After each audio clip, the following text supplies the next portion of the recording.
자, 살로만 뉴스 1부 첫 번째 경기는 레스터시티와 첼시의 경기입니다. 레스터시티 같은 경우에는 직전 리즈 유나이티드 원정에서 1대1 무승부에 그쳤습니다. 최근 5경기에서 2승 1무 2패 2연속 무승부를 기록한 레스터시티인데, 레스터시티 같은 경우에는 시즌 초반에 수비가 불안하면서 굉장히 흔들리고 있습니다. 리그 11경기에서 무실점 경기가 딱 한 번밖에 없었을 정도로 이 로저스 감독 체제에서 레스터시티의 수비가 이렇게까지 흔들린 시즌이 있었나 싶을 정도로 수비가 불안한 모습이 있습니다. 그나마 최근에 3백 수비로 전환이 돼서 경기 결과는 나쁘지가 않았는데, 3백으로 전환을 한 이후에도 실점은 꾸준히 기록을 하고 있기 때문에 이 첼시전에서도 실점이 불가피할 것으로 보입니다.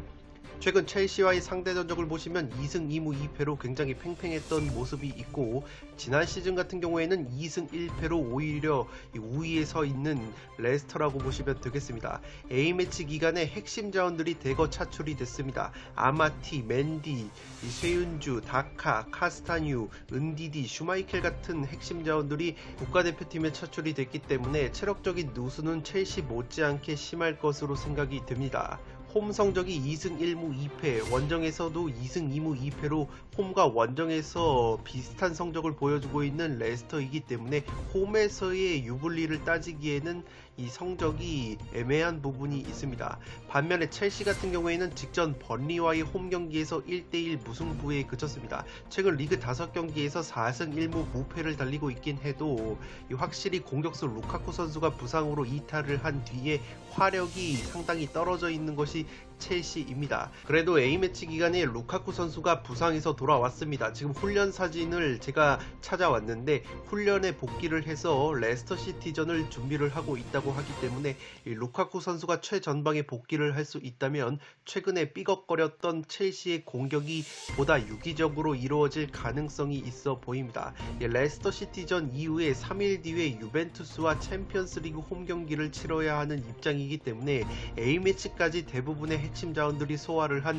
첼시가 체력적인 이 누수가 상당히 심할 것으로 생각이 됩니다. 레스터시티가 수비가 불안하다고 말씀을 드렸는데, 첼시 같은 경우에는 수비로 먹고 살고 있습니다. 지금 리그 11경기에서 실점이 4골밖에 없기 때문에 프리미어리그에서 가장 최고의 짠물 수비를 자랑하고 있습니다. 홈 성적이 4승 1무 1패, 원정에서도 4승 1무 0패로 극강의 모습을 보여주면서 현재 프리미어리그 1위를 질주를 하고 있습니다. 포터 오브 더 매치에서 소개해드릴 선수는 첼시의 핵심 공격수 루카쿠 선수입니다. 이 루카쿠 선수가 최근에 부상으로 이탈을 하면서 첼시가 최전방 공격에서 어려움을 겪었습니다. 최근 챔피언스리그 말매전을 포함해서 2경기에서 한 골씩밖에 득점을 하지 못하면서 번리에게도 홈에서 덜미가 잡혔던 첼시인데, 이 루카쿠 선수가 들어온다면 최전방에서 이른바 등딱 포스트 플레이를 실행을 해주면서 주변의 2선 공격 자원들에게 공격 기회를 만들어줄 수 있을 뿐만 아니라 최전방에서 자신이 직접 마무리까지 가능한 루카쿠이기 때문에 확실히 공격면에서 이 다양성과 예리함이 증가할 것으로 보입니다. 첼시 같은 경우에는 올 시즌 프리미어리그에서 무려 15명의 선수들이 득점을 해서 이 득점원이 고르다는 장점이 있었는데, 최근에는 그 한계치에 도달한 모습이 있었습니다. 따라서 이 루카쿠 선수가 돌아온다면 레스터시티를 상대로도 좋은 경기를 할 수 있을 것이라 생각이 되고, 최근 수비가 불안한 레스터가 루카쿠가 돌아오는 첼시의 유기적인 공격을 막아내기에 조금은 어려운 경기가 되지 않을까라는 생각이 있습니다. 두 번째 경기는 3번 경기로 들어온 아스톤 빌라와 브라이튼의 맞대결입니다. 빌라 같은 경우에는 사우스햄튼 원정에서 0대1로 패배를 당하면서 최근 5경기 5연패 하락세에 빠졌습니다. 이 성적 부진으로 인해서 딘 스미스 감독이 잘리면서 레인저스를 이끌고 있었던 스티븐 제라드 감독이 새롭게 지휘봉을 잡은 아스톤 빌라입니다. 따라서 이 스티븐 제라드 감독이 어떤 축구를 구사를 할지 굉장히 귀추가 주목이 되고 있는데, 어쨌든 빌라 같은 경우에는 딘 스미스 감독 체제에서 수비가 굉장히 흔들린 부분이 있습니다. 딘 스미스 감독이 그릴리시 선수가 이적을 하면서 새롭게 영입이 된 선수들을 활용하는 과정 속에서 3백과 이 4백 수비를 왔다 갔다 했는데 이 제대로 된 플랜 A가 정립이 되지 않으면서 실점은 실점대로 늘어나고 최전방의 와킨스 선수와 데니 잉스라는 걸출한 공격수를 보유를 하고 있음에도 불구하고 이 투톱 전술이 제대로 이루어지지 않으면서 공격 쪽에서도 잡음이 있었던 빌라라고 보시면 되겠습니다. 이 최근 브라이튼과의 상대 전적을 보시면 그래도 2승 3무 1패로 나쁘지 않은 흐름이 있었는데 지난 시즌에는 1무 1패로 조금은 열세를 보인 빌라입니다. A매치 기간에 핵심 자원들이 대거 차출이 됐습니다. 맥긴, 캐쉬, 밍스, 마르티네즈, 베일리 같이 수비와 미드필더 쪽에 주로 A매치 차출 자원이 많았기 때문에 브라이턴전의 체력 누수가 예고가 되고 있습니다. 특히 남미 출신의 이 선수들이 많기 때문에 아르헨티나, 브라질 대표팀에 소집이 된 이 아스톤 빌라의 핵심 자원들이 체력적인 누수가 상당히 심할 것으로 생각이 됩니다. 홈에서 2승 1무 2패, 원정에서 1승 0무 5패로 그래도 홈구장인 빌라파크에서 좋은 성적을 보여주고 있는 아스톤 빌라이기 때문에 새롭게 부임한 제라드 감독이 홈팬들 앞에서 이 5연패 수렁에서 벗어날 수 있을지 지켜봐야 할 것으로 생각이 듭니다. 그런데 상대가 만만치 않은 것이 바로 이 그레이엄 포터라는 이 전술과 전략가 감독이 이끄는 브라이턴인데 이 브라이턴이 올 시즌 굉장히 좋은 경기력을 보여주고 있습니다. 물론 최근에는 5경기에서 3무 2패로 승리가 없는 브라이튼인데 그래도 강팀들과의 맞대결에서도 쉽게 패하지 않는 특유의 경기력을 보여주면서 올 시즌에는 승점을 꾸준히 쌓고 있습니다. 직전 뉴캐슬과의 홈경기에서 1대1 무승부를 거둔 것은 아쉽다고 볼 수 있겠는데 그레이엄 포터라는 굉장히 젊은 유망한 감독 체제에서 유기적인 축구를 보여주고 있습니다. 이 트로사르와 더피, 산체스 같은 핵심 자원들이 A매치에 차출이 됐어도 아스톤 빌라보다는 확실히 적은 숫자의 A매치 차출 인원들이기 때문에 체력적인 면에서는 브라이튼이 한 수 위라고 보시면 되겠습니다. 브라이튼 같은 경우에는 아스톤 빌라전에 주전 골키퍼인 산체스 선수가 퇴장 징계로 결정이 되기 때문에 아스톤 빌라 입장에서는 골문이 헐거워진 브라이튼을 상대로 충분히 해볼 만한 매치이지 않나 싶습니다. 최근 컵대회를 포함해서 7경기에서 5무 2패 무자비 면모를 보여주고 있는 브라이튼이기 때문에 브라이턴 특유의 경기력은 좋은데 결과를 가져가지 못하는 젖잘싸 매치 양상이 나올 수도 있어 보입니다. 홈과 원정 성적을 비교해 봤을 때 홈에서 2승 2무 2패, 원정에서 2승 3무 0패를 기록 중인 브라이튼이기 때문에 원정에서 오히려 성적이 조금 더 좋은 모습이 있습니다. 포터 오브 더 매치에서 소개해드릴 감독은 스티븐 제라드 아스톤 빌라 신임 감독입니다. 레인저스를 이끌고 셀틱을 잡아내면서 우승을 차지했던 이 스티븐 제라드 감독인데 이 제라드 감독이 과연 어떤 축구를 할지 굉장히 궁금하신 분들이 많습니다. 레인저스에서는 굉장히 타이트한 전방 압박을 하면서 양쪽 풀백을 상당히 공격적으로 활용을 하는 모습이 있습니다. 마치 리버풀의 위르겐 클롭 감독을 보는 것처럼 이 타이트한 전방 압박을 펼치면서 주도권을 가져오고 양쪽 풀백으로 하여금 굉장히 적극적으로 공격을 가담을 시켜서 딘 스미스 감독과는 확연히 색깔 차이가 있을 것으로 보입니다. 아스톤 빌라 같은 경우에는 그릴리시 선수를 맨시티에 넘기면서 챙긴 두둑한 이적료로 상당히 유능한 자원들을 많이 영입을 했는데 이 딘 스미스 감독 체제에서 그러한 선수들이 유기적으로 결합이 되지 않은 부분이 있었습니다. 따라서 이 제라드 감독이 레인저스에서 보여줬던 그러한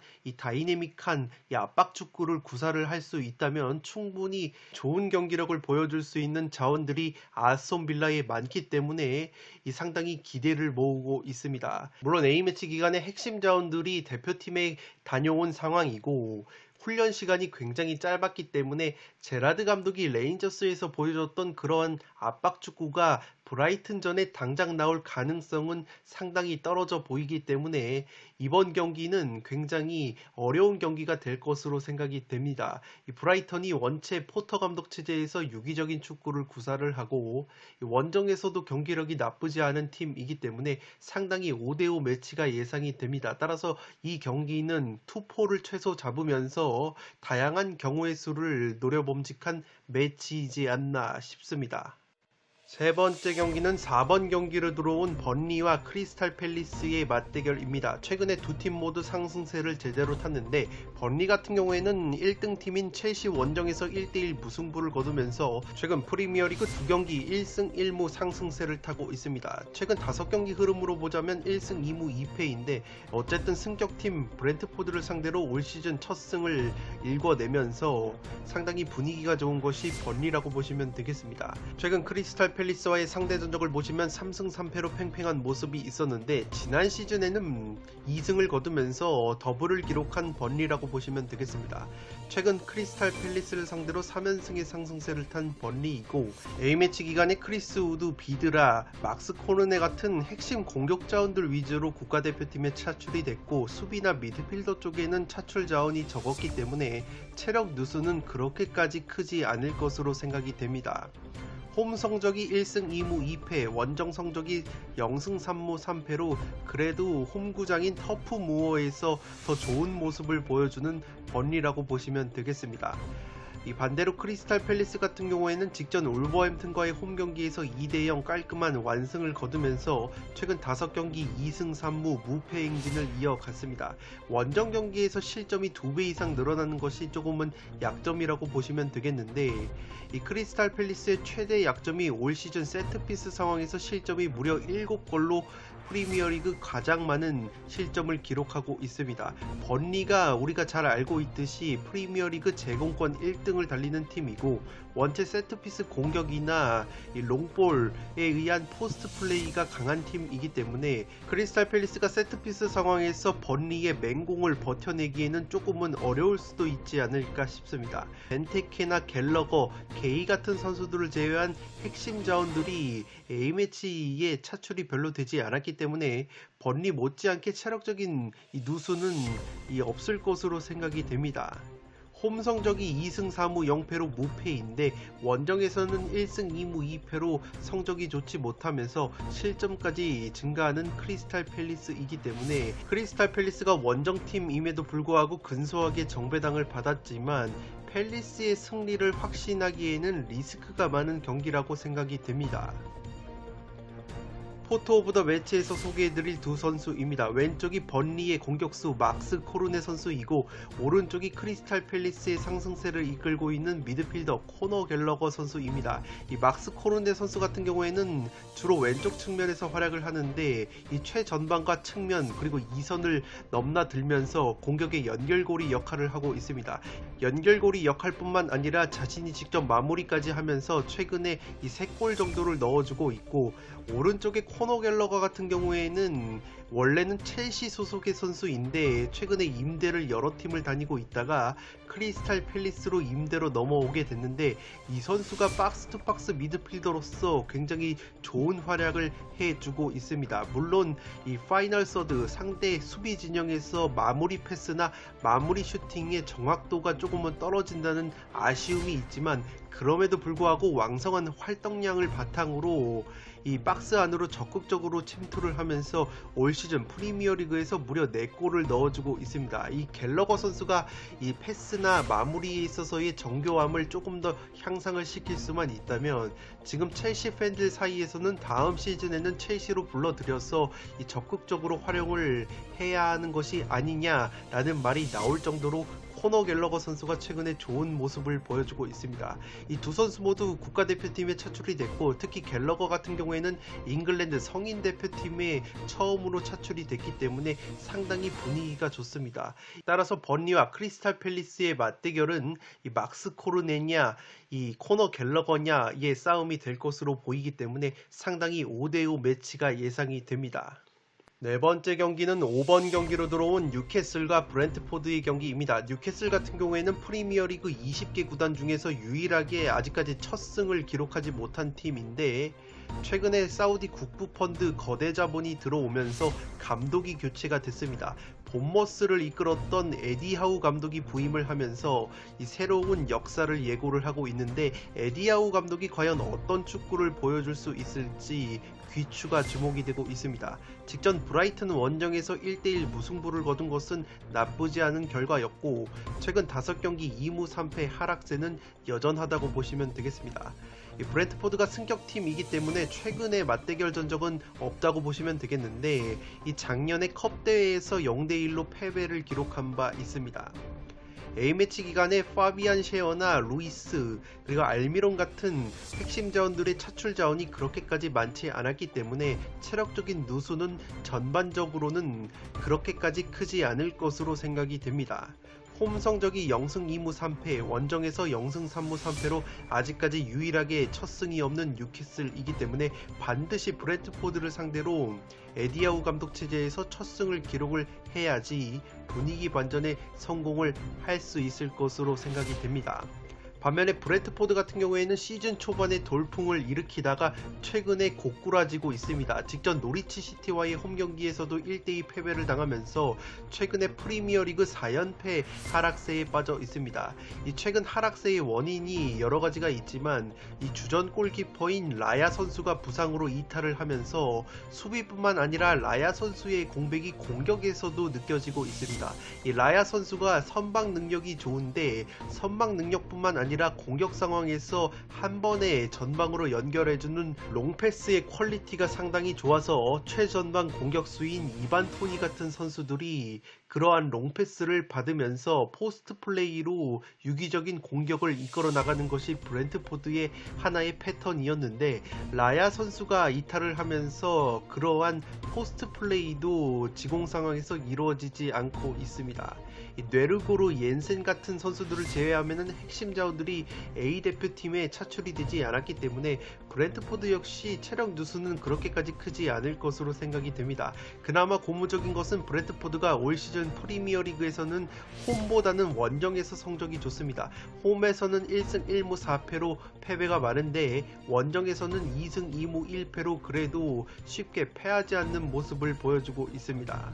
포토 오브 더 매치에서 소개해드릴 감독은 뉴캐슬에 새롭게 부임한 본머스 출신의 젊은 감독 에디 하우입니다. 이 에디 하우 감독이 본머스 시절에 그래도 본머스를 하부 리그부터 꾸준하게 승격을 시켜서 프리미어리그까지 끌어올린 이 지도력이 있는 감독인데 이 뉴캐슬 같은 경우에는 공수가 모두가 문제이지만 수비가 상당히 문제가 되고 있습니다. 지금 프리미어리그에서 노리치 다음으로 많은 골을 실점을 하고 있는 뉴캐슬이라서 이 강등권 팀들이 잔류를 위해서는 이 공격보다는 수비 쪽에 먼저 안정감을 찾아야 하는데 이 에디아우 감독 같은 경우에도 본머스 시절에 수비력이 그렇게 뛰어난 감독은 아니었습니다.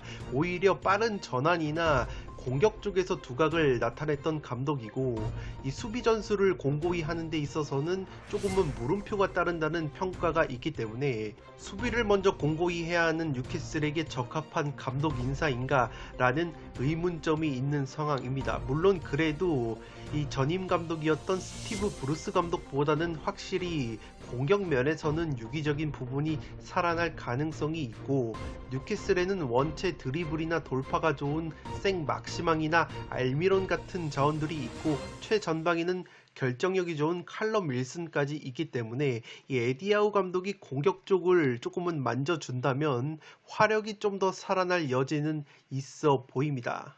또한 한 가지 호재라고 볼 수 있는 것은 뉴캐슬이 유일하게 승리가 없는 팀이라고 말씀을 드렸는데 이 브랜트포드가 최근에 연패를 당하는 과정 속에서 연패를 당한 팀이 노리치 시티와 번리였는데 이 노리치와 번리가 뉴캐슬과 마찬가지로 첫 승이 없던 팀이었는데 브랜트포드가 공교롭게 또 그 두 팀에게 첫 승을 선물을 해줬습니다. 따라서 뉴캐슬 역시 그러한 부분을 고려를 한다면 첫 승 기부천사 느낌이 나고 있는 브랜트포드를 상대로 뉴캐슬이 충분히 해볼 만한 매치가 되지 않나 싶습니다.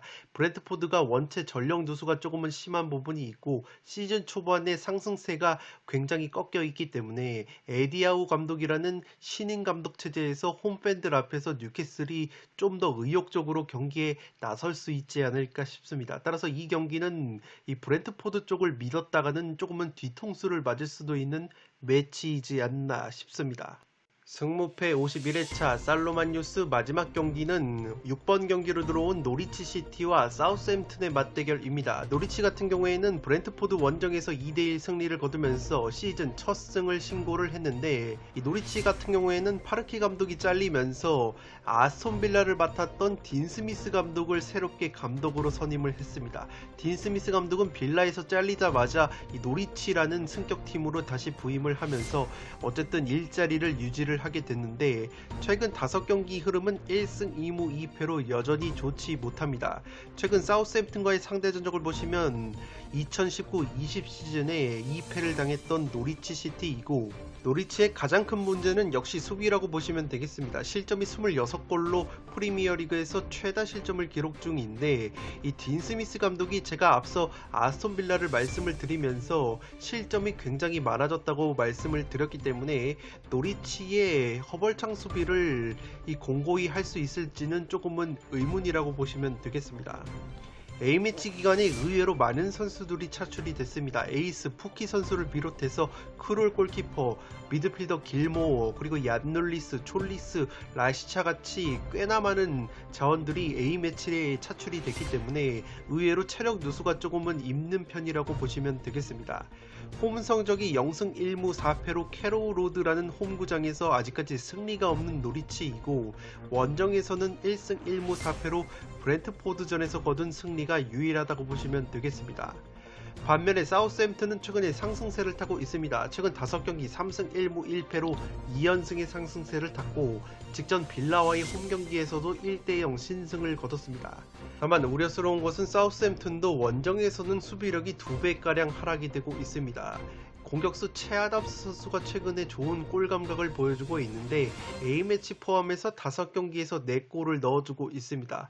채아담스 선수가 스코틀랜드 대표팀인데, 최근에 스코틀랜드 대표팀에서 2경기 연속골을 넣으면서 예열을 마친 상황이고, 채아담스 외에 엘리우누시, 암스트롱, 제네포 같은 자원들이 A매치에 차출이 돼서 오히려 노리치 시티보다는 선수 면면이 A매치 차출이 된 선수가 없기 때문에 체력적인 면에서는 사우스햄튼이 뒤질 것이 없다고 보여집니다.